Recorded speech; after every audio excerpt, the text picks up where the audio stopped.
படிப்பு முடிஞ்சதுக்கு அப்புறம் ரீசன் நம்பர் 2, just 20 years. எனக்கு ப்ராப்ளம் இல்லை. எனக்கு ப்ராப்ளம்.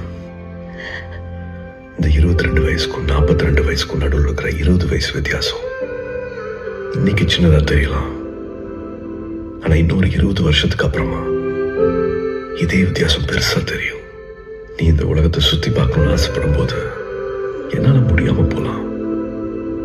அங்கிருந்து இன்னொரு 20 வருஷத்துக்கு அப்புறமா உன்னை பக்கத்துல இருந்து பார்த்துக்க வேண்டிய நேரத்துல நான் இல்லாம கூட போலாம். Please don't push me away. Abhay உன்னை விட்டுட்டு என்னால இருக்க முடியாது. Please don't do this Arjun. Daddy please. நீ அபய்க்கு அம்மா. அவங்கிட்ட உனக்கு எல்லாம் உரிமையும் இருக்கு. நீ நினைக்கும் போதெல்லாம் அவங்ககிட்ட பேசலாம், வந்து பார்க்கலாம். You're my family. நீ எங்க இருந்தாலும் you're my responsibility. உனக்காக நான் இருக்கேன். எனக்காக இருக்க சரி, என் கூட இருக்க மாட்டியா? Holidays over, Maddie. Bye.